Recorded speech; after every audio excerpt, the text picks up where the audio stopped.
If you're looking for a way to have a peaceful morning routine, even if you woke up at the same time as your toddlers, then keep listening because that's exactly what we're talking about on today's episode. Welcome to Stay at Home Wellness, where we talk about why wellness is so different for stay at home moms and what to do about it. I'm Hannah Stewart from wellnesswithhannah.com, and today we're talking all about 5 tips to make your morning routine more peaceful if you woke up at the same time as your toddler. And before we jump into this, please remember to go ahead, like, subscribe, and share this episode with your favorite mom friend. So let's go ahead and dive in for my first favorite tip if your toddler wakes up at the same time as you. And this can actually happen for a variety of reasons, right? Sometimes my toddlers just wake up really, really early in their beds and they don't fall back asleep, and I don't know why. Maybe you can comment below if you have any hacks for how to make toddlers fall back asleep, but I have had no such luck so far. So I've had to learn how to adapt if my children wake up early. The other thing that can happen is sometimes you wake up late for a variety of reasons. So recently I've been feeling sick. I don't know if I had food poisoning or something else or what, but I've just been feeling super under the weather, and I've been getting up at the same time as my children. And there can be this sense that happens when you get up at the same time as your kid where you just feel totally behind, right? If the first thing you hear when you open your eyes in the morning is, "Mommy, I need to go potty," or "Mommy, I need you," there's just something a little bit overwhelming about that, right? So one of the things that I have found really helpful is to find some ways to buy time, even if you wake up at the same time as your child. You can slowly over time build the expectation that mommy's going to do a few things first, but you can make it really fun for your toddler. So my first tip for doing this is to go ahead and give your toddler or baby toys in their bed or in their bedroom. So the way this looks for my boys, they are 3 in 1. I hear them, I let them wake up, stir for a little bit. So a lot of times they're just like talking to each other in their cribs for 5 or 10 minutes. If they start to get really fussy or something like that, what I tend to do is I tend to bring them toys. So they love playing with like tiles or trains. My only tip here would be is if you have a baby, make sure you don't give anybody in the room a toy that would be a choking hazard, because even if you didn't give the baby the choking hazard, if you know older toddlers, you know they're always giving things to the babies or putting things in the crib. So I wouldn't give the kids anything that is super heavy if they were to drop it in the crib, or something that's a choking hazard. But I give them a lot of toys to play with, and then they tend to play just really happily for a while. Now, I will say, when we started out, we were in kind of this bad habit of my 1-year-old being used to me as the second I came in, he was used to me picking him up out of bed and giving him breakfast, right, of some kind. And so it was an adjustment to go from that to, "Oh, mommy's bringing me toys instead." So he did resist it at first. But the thing about that, I feel like a lot of people don't realize kids almost always resist change, even if in the long run they're going to enjoy it. So like, how many times has a kid resisted something like school, or in my kid's case, Sunday school, and now it's like their favorite thing ever, but they just need that initial transition to help them learn, oh, this is fine. So the same thing is true with something like this.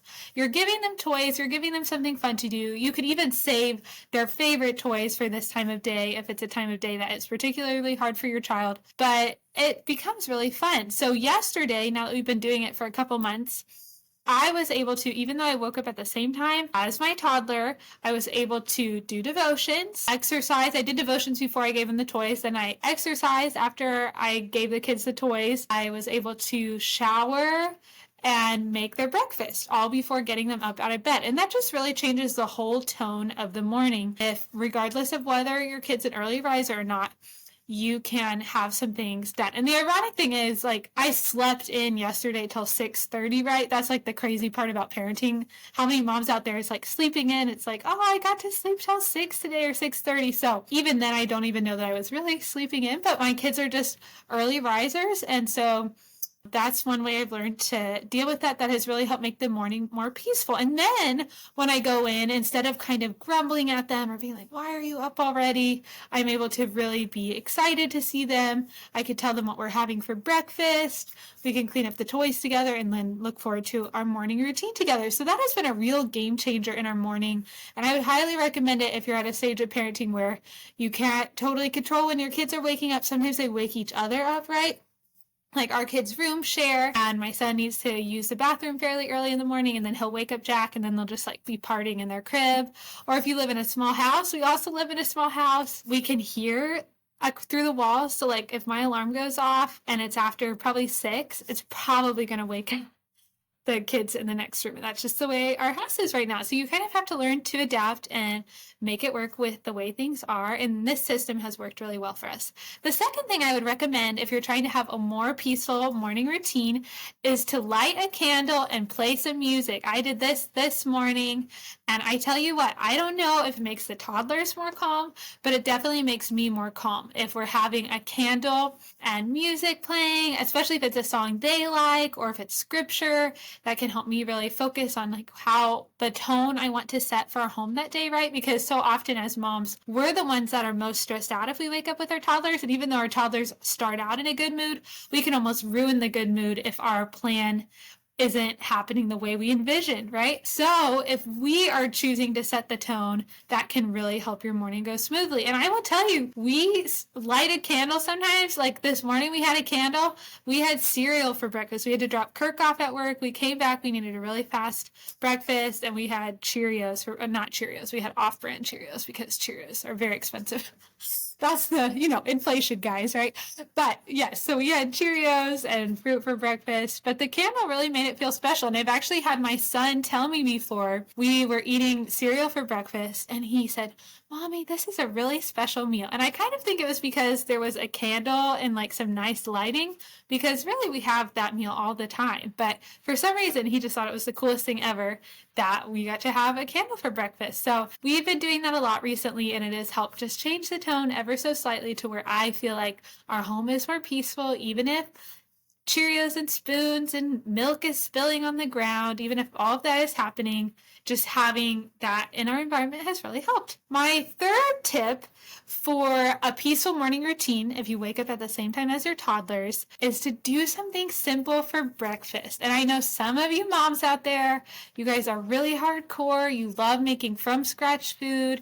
I think that's great. I like doing that sometimes as well. We're taking a quick break from our episode to let you know about our sponsor for today's episode, and that is Calm Max Trampoline.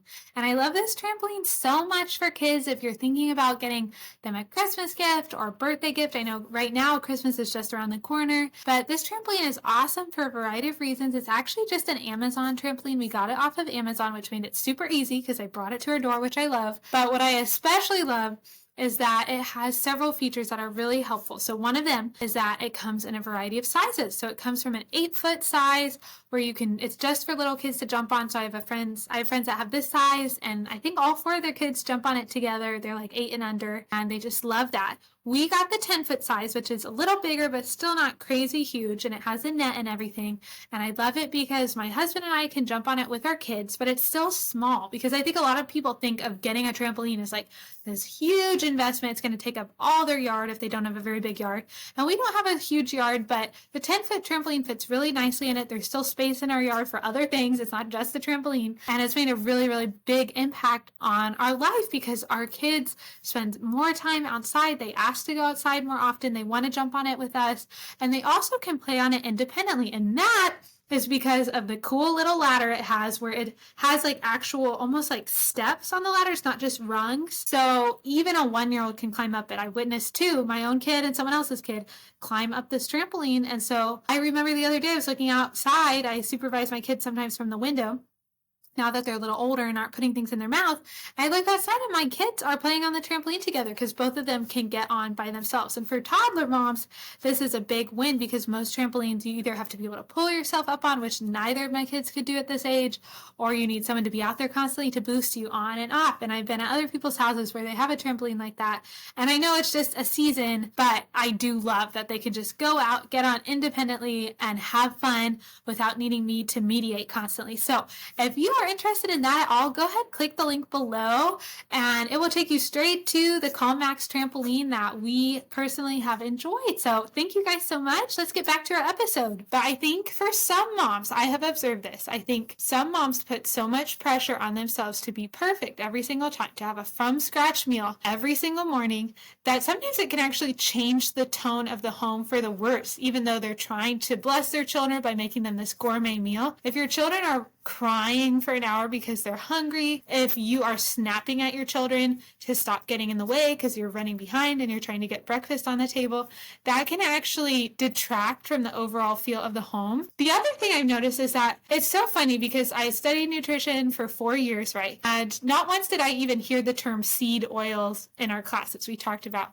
monounsaturated fat and polyunsaturated fat and the benefits and saturated fat and how you should minimize that to some extent.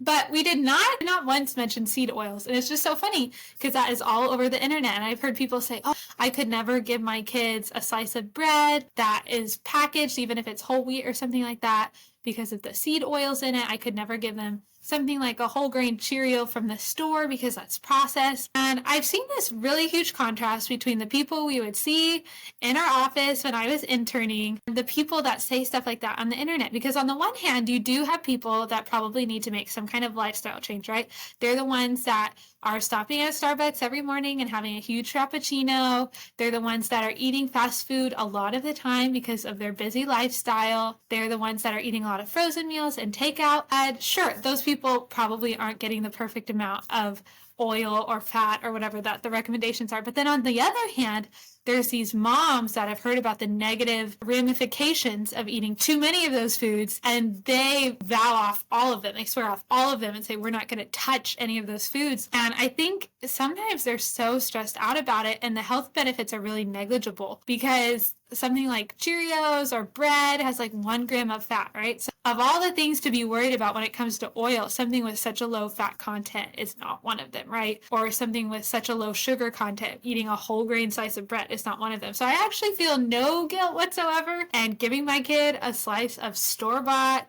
whole wheat bread or 12 grain bread from Aldi. I feel zero guilt whatsoever. Now, if you do, that's okay. I know we are all a little bit different, but I would really encourage you, if you are struggling with feeling like your morning is stressful, I would encourage you to find a few easy options as a fallback. So maybe you have a loaf of homemade bread in your freezer. Maybe you have Greek yogurt in your fridge that you could just pull out, put some berries and honey on it, something like that. As long as your child is over 1, I always feel like I have to say that. As long as your child's over 1, you can feed them honey. But yes, you can find something simple where you have a few options. Make a smoothie, have some frozen fruit in the freezer, something really, really easy. So you can have a more peaceful morning routine and actually enjoy your morning with your kids, because I have found my kids care quite a bit less about the food than they do about the atmosphere. So if I give them a bowl of oatmeal and I throw some blueberries on it, that's always a win. If you feel like your breakfast is super lame, just throw a couple blueberries on it. It's not lame anymore. Give them half a banana. Suddenly it's like, woo, this is so exciting, at least for my kids. So just doing something as simple as that can really change the mood of the morning, both for your kids who might have lower standards than you, and for yourself, because then you're actually able to enjoy the time with your kids, right? Because mornings can be a really, really happy time. I love sitting at the table with my kids. I've noticed at the table in the morning, they're more willing to talk about the Bible if I'm reading it. They have more questions. They look forward to doing like their math with me right now. They look forward to playing together. Everything's new and exciting at the beginning of the day. So if we're just wasting this time of day frantically rushing around, that can actually really detract from the overall enjoyment of your own children, which is why you're staying home with them, right? Ultimately, for me, the reason I'm staying home with them is not to make the most gourmet breakfast every day, but it's to enjoy that relationship with them. So sometimes I do make fun things, and we'll have pancakes for breakfast. We always have waffles on the weekend. But a lot of times what makes those moments special is the fact that we don't do them every single day. So I'd really encourage you to consider, if you woke up late and it's already a chaotic morning and you were up with the baby all night or whatever is happening to you, I would really encourage you to simplify your breakfast in some way, even though social media may be telling you otherwise. Hey guys, I wanted to jump in and let you know about two opportunities that I have for you. So the first one is a free webinar that I've created just for stay-at-home moms who are wanting to learn more about wellness. And the reason is because I truly believe that wellness is totally different if you're a stay-at-home mom, because your life is so intertwined with your kids. And so I really don't think that a 20-year-old personal trainer, helpful as they are to so many people, if they don't understand what it's like to be a mom, it is very difficult to give wellness advice to a mom. So I created a whole webinar that dives into why wellness is different as a stay-at-home mom.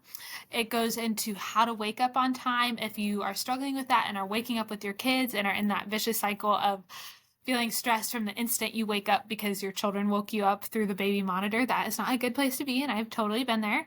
This webinar dives into working out postpartum. I know a lot of moms really struggle with overwhelm about where to start postpartum and have just gotten out of the habit totally of working out because they have a new baby, right? And all of their routines are different. How to develop routines when you are used to an employer developing them for you and now you have to develop them for yourself, which is a huge change. And we even dive into getting things done with kids around. And the reason for this, even though it doesn't directly pertain to wellness, it absolutely affects your wellness routines, because if you cannot get anything done while your kids are awake and you feel like you have to be entertaining them 24/7, then you will not have time to have wellness routines, right? Because when your kids are asleep, you have to clean your whole house from top to bottom and cook all the meals, and you have no time while they're sleeping to work on any routines to take care of your own body, right? So in this webinar, I dive into all of that. I will link it below. The key with the link is click the link and then you wait for the pop-up. And then the pop-up is where you enter your name and your email address, and then it will give you a link that you can copy for the webinar. I think that was a little bit confusing for people last time, so I wanted to make that clear that that's how that works. So wait for the pop-up and then make sure to copy and paste the link and you will be able to access that webinar, no problem. The second thing I wanted to let you guys know about is that if this episode or other episodes have really resonated with you at all, and you're recognizing that you're a mom that is struggling with wellness, this transition to motherhood has not been easy, and you need a little bit additional support, I would love it if you click the link below to book a call with me. I would love to be able to meet with you and be a habit coach for you, whether that's 1 time or 10 times, and be that support. Because I know for me, sometimes I just need someone to talk to, even just for an hour, and to process, like, this is what I'm struggling with, and just problem solve with someone else. I'm a very verbal processor, and sometimes I just need someone to talk about things with and figure out, okay, this is the next step I should take, and then I'm good to go from there. So even if it's 1 time, that's totally fine. But if that interests you at all, I would love it if you went ahead and clicked the link below to book a call with me. Thank you guys so much. My 4th tip, if you want a more peaceful morning routine with toddlers, is to have a fallback routine. And I know this involves some prior planning, right? But if you have consistent morning routines, this means that even if your morning is crazy, right? Like this week, I have not been feeling well all week, and I've been waking up much later than usual, much closer to the kids. But I have a fallback routine. So what that looks like is after breakfast, I know, okay, after breakfast, as long as we eat breakfast, that kickstarts all of these other habits that we've already built. So the kids just automatically know we're doing Bible time. Mommy does catechism with us. We sing our psalm. Then they know, okay, we do our math time, which the kids really love because we do it with like edible things. So he gets to do like addition and subtraction with like blueberries or Cheerios or whatever. So that's automatically exciting. So they look forward to that. They know that we're going to do our chores next. And then that means they can play while mommy does her chores. And then after that, we're either going to do circle time or go on some kind of outing. And so we have this basic framework to our morning so that even if my morning starts at 8 versus it starting at 6, I know that whatever time that happens, these things are going to happen. And it really makes the morning more peaceful and enjoyable overall. So I really encourage you, if you feel like you just get up in the morning and you have no idea when you're eating breakfast, you have no idea what you're going to do with the kids that day, to have a fallback routine. And then if you're sick or something, at least you have a plan for this is what we do. Because when I'm feeling under the weather, when the baby's been up late, the last thing I want to have to do is make a bunch of brand new decisions. And the reality is that most kids are very happy to make those decisions for you. And it can feel like they're leading the day, even if they have no sense of what is best for the overall household. So if you don't know what's happening, someone's going to take charge, and it may lead the day in a direction you didn't want to happen, or is not best for the overall family, right? Because a toddler may know they want to play outside, but they may not know when the baby needs to eat or what they need to do for school or whatever, right? So you as the mom can take that initiative and really enjoy the morning with your kids better if you have just a few placeholder things. It doesn't have to be complicated.